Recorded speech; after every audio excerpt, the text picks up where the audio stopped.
I'd like to focus on three aspects of the current economic and financial crisis that is wreaking havoc on tens of millions of working families throughout our country and people, in fact, throughout the world. And I think the questions that we have got to deal with are, number one, how did this crisis develop? Number two, what can we do in the short term to address it and to protect middle-class families, people who are scared to death all over our country about losing their 401ks, people who are worried about losing their jobs, people who can't afford health insurance today? And number three, what can we do long-term to learn from the mistakes of today so that we create an economy where this crisis never erupts again? I think those are the areas that we might want to be focusing on right now. Madam President, we are here today in the midst of the most serious financial and economic crisis that our country has faced since the Great Depression of the 1930s, primarily because of one reason, and that is over the last many years, especially in the last 8 years of President George W. Bush, government policy, government ideology has been dominated by an extreme right-wing position that tells us, and we have heard it over and over and over again on the floor of the Senate, that tells us that government is bad, government is evil, government has got to get out of the way so that we can allow large multinational corporations and the wealthiest people in this country to do all of the wonderful things that they will do to create prosperity for all Americans. Now, among specific policies, what President Bush and others of that view have said is that it is important for us to give huge tax breaks, trillions of dollars in tax breaks to the wealthiest people and largest corporations in our country so that they will then invest in America, create good-paying jobs, and their wealth will trickle on down. That's the trickle-on-down theory of economics. In fact, my friend Senator Kyle, who just spoke a moment ago, is the lead advocate, along with Senator McCain, along with many other Republicans, lead advocate of the repeal of the estate tax that would provide $1 trillion in tax breaks over a 20-year period to, Madam President, the wealthiest 0.3%. 0.3% receive $1 trillion in tax breaks. That is part of that ideology.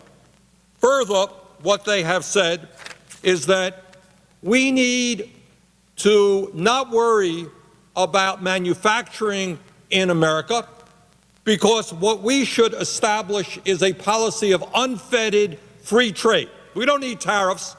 What we need is to allow corporate America the freedom to throw American workers out on the street, people who are making 15, 20, 25 bucks an hour, health care, pensions, throw them out on the street because somehow, Madam President, we are going to create wealth in America and good-paying jobs in America as we shut down plants, we move to China, corporations there pay workers 20, 30 cents an hour, and we bring the product back into this country.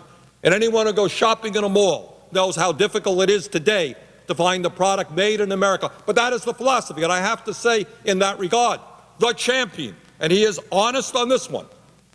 Senator McCain has been criticized recently for not being the most honest candidate we have seen in terms of his ads and so forth. He has been honest on this one. He is the lead advocate of unfettered free trade. And that's an also important part of this right-wing ideology, that it is good for America that corporations can go to China and bring products back into this country. But the third pillar of this right-wing ideology that I want to discuss this afternoon, and perhaps is most pertinent to the crisis we're now facing, is that over and over and over again, what we have heard from President Bush, we've heard from Senator McCain, we've heard from many of our Republican friends, is deregulate, deregulate, deregulate.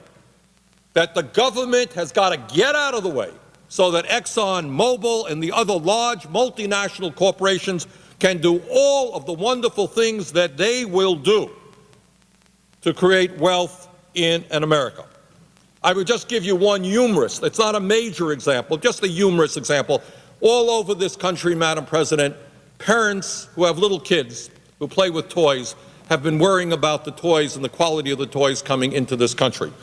It was recently learned that at the Consumer Product Safety Commission, because of this ideology of deregulation, there was one guy, one person, whose job it was to test all of the toys, thousands of different types of toys coming in from China and every other country in the world, many of them unhealthy, many of them having toxic ingredients in them. And because of deregulation, because we have just great faith in these companies bringing toys in from China, we didn't even have to have a strong regulatory system. I'm happy that we have moved in that direction in the last few months. But that was the case. But the deregulation mantra goes obviously a lot deeper than toys. And let me focus for a moment on this issue of deregulation, because it is really at the heart of the current financial crisis we are facing. And I want to say a word about the former senator who, it turned out, was the chief economic advisor to Senator McCain, who actually was the leader on deregulation. Now, I know that in politics, things change from yesterday to today, and I haven't heard Senator McCain's last pronouncement. I guess he wants to regulate everything today. But yesterday and the rest of his career, he was a champion of deregulation, and his major economic advisor was a gentleman named Senator Phil Gramm, formerly senator from Texas. And just to review a little bit of what Senator Gramm's role was in pushing us toward this deregulatory society. As chairman of the Senate Banking Committee in 1999, Senator Gramm spearheaded legislation that bears his name. No great secret, it's his legislation, the so-called Gramm-Leach-Bliley bill. And that legislation broke down critical regulatory safeguards that the government had put in place after the Great Depression to prevent what? To prevent exactly what we are seeing today. Senator Gramm spearheaded that effort, broke down those firewalls. Having laid the groundwork for our crisis in the financial sector, the very next year, Senator Phil Gramm is credited, and I don't think there's a lot of debate about this, with slipping legislation into a large, unrelated bill that deregulated the electronic energy markets, including, of course, oil. And there are leading energy economists who have testified over and over again just this week, among other committee hearings before Congress, who are telling us that as a result of the deregulation of the energy futures market, 50% of the cost of oil when it was at its peak of $147 a barrel, 50% of that was due to speculation, and that speculation was allowed to take place because of the deregulation of the energy futures market spearheaded by Senator Gramm. So we're seeing the role now of what deregulation did to the financial institutions, what it has done to energy prices, but that is not enough. Senator Gramm was a very aggressive and effective, if I might say so, senator.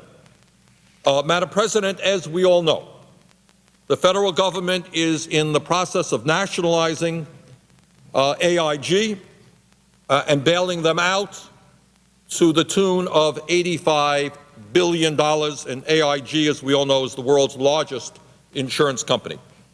Now, it also turns out that the AIG situation is closely tied to the same extremist ideology that has been pushing us toward economic disaster, and a key part of the responsibility for AIG's collapse lies once again with the same key member of the Senate, Senator Phil Gramm, and his right-wing ideology. It turns out that Senator Gramm slipped a 262-page amendment I always find it amusing how you can, quote unquote, slip a 262-page amendment into a larger bill that was instrumental, Madam President, in creating, and I know this number is a little bit difficult for anybody in the world to digest, but it is a $62 trillion market, $62 trillion market for very risky, unregulated financial investments called credit default swaps that are central to AIG's meltdown. And Madam President, this stuff is extremely complicated. Very few people understand anything about it, but we are talking about an unregulated $62 trillion market for credit default swaps, which played a major role in the collapse of AIG and the fact that the federal government is now in the process of bailing that company out. Madam President, as an online article from Time magazine explains, AIG's traditional insurance business was doing well. In other words, when they were in the business that they had historically been in, actually they did quite well. But what AIG got involved in was more than traditional insurance. They got involved in risky derivative schemes called credit default swaps, or CDSs, that allow big companies to guarantee each other's risky lending practices. And the point here, in this whole complicated scheme of things, is that all of this stuff is deregulated primarily because of the efforts of Senator Graham. The big, bad federal government no longer can protect consumers, can protect our economy, because we're going to trust all of these guys who are playing in a $60+ trillion business. In order to give the American people a full understanding of the risk posed by these unregulated credit default swaps, I'd like to quote briefly from a September 15th article by Professor Peter Cohn, a graduate of the Wharton School, that details the full scope of the problem we face and the role that Senator Graham had in its creation. And let me quote from Senator Cohn. Lurking in the background of this week's collapse of two of Wall Street's biggest names is a $62 trillion segment of the $450 trillion market for derivatives that grew huge thanks to John McCain's chief economic advisor, Phil Graham. And that's because in December 2000, Graham, while a United States Senator, snuck in a 262-page amendment to a government reauthorization bill that created what is now the $62 trillion market for credit default swaps. I realize it is painful to read about yet another Wall Street acronym, but this is important because it will help us understand why the global financial markets are collapsing. CDSs are like insurance policies for bondholders. In exchange for a premium, the bondholders get insurance in case the bondholder can't pay. In the case of the $1.4 trillion worth of Fannie Mae and Freddie Mac bonds, the government's nationalization triggered the CDSs on those boards. The people who received the CDS premiums are now obligated to deliver those bonds to the ones who paid the premiums. Professor Cohn continues. Graham's 262-page amendment, dubbed the Commodity Futures Modernization Act, according to the Texas Observer, freed financial institutions from oversight of their CDS transactions. Prior to its passage, banks underwrote mortgages and were responsible for the risks involved. Now, through the use of CDSs, which in theory insure the banks against bad debts, those risks are passed along to insurance companies and other investors, wrote the Texas Observer. I won't go on and on. The bottom line here is that Graham, who was McCain's leading financial economic advisor, spearheaded the effort to deregulate financial services, opened up this huge unregulated market, and the result of that has played a significant role in placing us where we are right now. Now, we can go on and on. This is complicated stuff, and I'm sure there are people who can talk about this for many hours. But in my view, the time for hand-wringing is over. I think what we have got to understand is the efforts of President Bush to deregulate Senator Graham, Senator McCain, and many others was wrong. and it largely contributed to where we are today. And it seems to me that Congress right now needs to put an end to this radical deregulation. We need to put the safety walls back up in the financial services market. I was a member of the Banking Committee in the House in '99 when this whole issue was discussed. And many of us then, minority, but some of us then, saw exactly what was in line to occur, and some of us at least voted against it. But what we have to do now is understand that we need to deregulate, we need to re-regulate the electronic energy markets, we need to end the unregulated credit default swaps. Now, unfortunately, the response that we have been hearing from the administration and from Wall Street is not to do that, but in fact to move us in another direction, which is to push for further consolidation in the financial services sector. And I have a very simple question, and boy, do I hope that I'm wrong on this one, but I fear I may not be. And that question is, what happens when these now even bigger entities, these multi-billion-dollar corporations, what happens when they run into trouble in the future? None of us hope that that happens, but what happens if that does occur? Once again, clearly, it will be the American people who will be on the hook. Madam President, this country can no longer afford companies that are too big to fail. If a company is so large that its failure would cause systemic harm to our economy, if it is too big to fail, then it is too big to exist. And what we need to do right now is to assess which companies fall into this category. And for a start, I don't think you need to be a PhD in economics to understand this. I think that Bank of America, if I may be allowed to say so, is certainly one of those companies. I mean, let's take a look at Bank of America. It is the largest depository institution in our country. It has assets of $1.7 trillion. $711 billion of that money comes from bank deposits, representing over 10% of all bank deposits in the entire country. One bank, 10% of all bank deposits. In August, the Bank of America bought Countrywide, the largest mortgage lender in the country. And then just last week, it bought Merrill Lynch, the largest brokerage firm in America. There is so much concentration of wealth in the Bank of America that clearly, if it were to fall in the future, what do you think the United States government is going to say? You can absolutely expect that the President or the Congress will say, oh my God, we can't allow Bank of America to fall, because if they fall, it'll impact the entire national economy, the entire world economy. The taxpayers of this country are going to have to bail out Bank of America. Well, my suggestion is that before we allow ourselves to be in that position, maybe we make certain that Bank of America never is allowed to have that kind of power. We should not be making, in my view, Bank of America bigger. We should be breaking it up.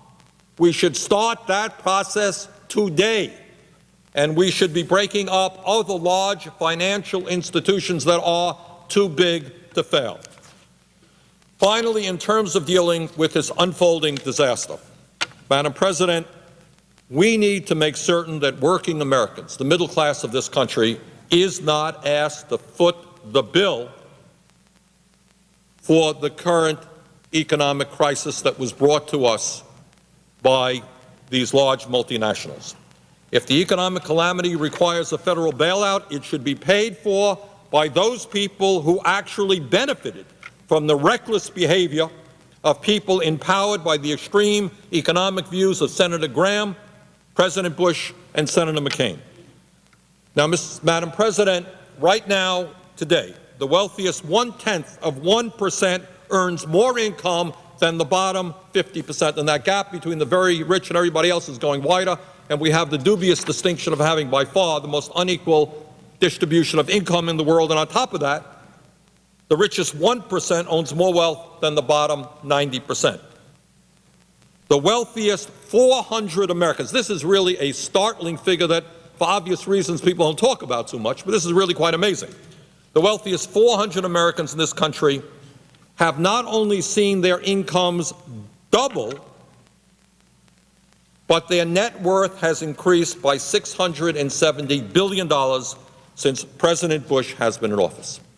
400 families have seen their net worth go double and increase by $670 billion since President Bush has been in office.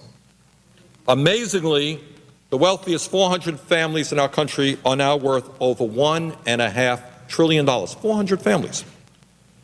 On average, they earn over $214 million a year. Now, as a result of President Bush's policies and the policies of our Republican colleagues, the tax rate for these families has been cut almost in half to 18%.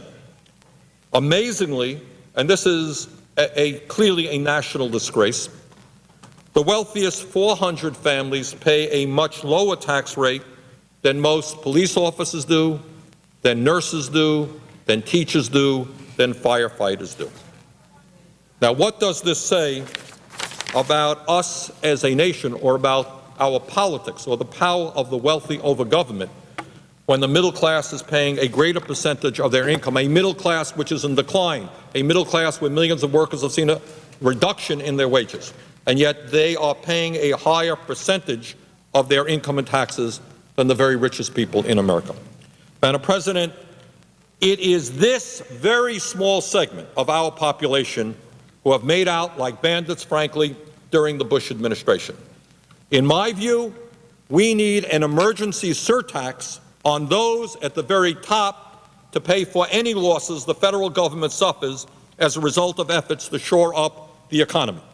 In other words, before we ask the middle class to pay more in taxes, before we ask working families to pay more in taxes, it is obvious to me that it is simply fair and right to go to that group of people who have benefited the most out of Bush's policies, who have seen their incomes and their wealth soar. Let's ask them to help us bail out the economy rather than the working families who had nothing to do with this crisis, and in fact who have suffered under the 8 years of President Bush. Madam President, before I finish, I would like to step back for a moment and examine this current crisis in the context of who our government represents. And what does it say about an administration that is prepared to put $85 billion at risk to bail out AIG, but who has fought tooth and nail against programs that benefit working families all over this country? In my state of Vermont this winter, people are worried about going cold this winter, and yet President Bush wanted to make hundreds of millions of dollars in cutbacks for the LIHEAP program that keeps people warm, because we just didn't have enough money to do it. We have enough money to provide hundreds of billions in tax breaks for the top 1%. We have enough money to spend $10 billion every month in Iraq. We have enough money to bail out AIG and Bear Stearns, but somehow we do not have enough money to keep people warm, to make sure that young people can go to college, to make sure that working people have affordable housing. Madam President, since George W. Bush has been in office, nearly 6 million Americans have slipped out of the middle class and into poverty. Over 7 million Americans have lost their health insurance. More than 4 million Americans have lost their pensions. Over 3 million good-paying manufacturing jobs have been lost. Total consumer debt has more than doubled. Median income for working-age Americans has gone down by over $2,000 after adjusting for inflation. And the interesting question to ask is, in the midst of that crisis, facing tens of millions of working families, where has President Bush been? Where has his voice been in saying we've got to bail out working families who are seeing a decline in their standard of living and are falling into poverty? We've got to protect old people who are going to go cold this winter. We have to make sure that everybody in our country is able to get a decent education and can afford college. We've got to make sure that all Americans have health insurance. I have not heard the president bail out the middle class or working families, but he surely has been there to bail out large multinational corporations. Madam President, the American people deserve better. We need to reject the failed economic policies and priorities of President Bush and John McCain. We need a government that is not going to allow the wealthiest people and the largest corporations to loot our economy. We need a government that will put regulatory firewalls back in the financial sector and end the use of unregulated credit swaps. We need a government that is going to prevent speculators from stealing from them at the gas pump. We need a government that breaks up corporations that are too big to fail. We need a government that is going to view the problems of ordinary Americans almost as importantly as they view the needs of large multinational corporations. In other words, Madam President, we need a government that represents the people of this country rather than just the wealthy and large multinationals. Madam President, I yield the floor. Madam President.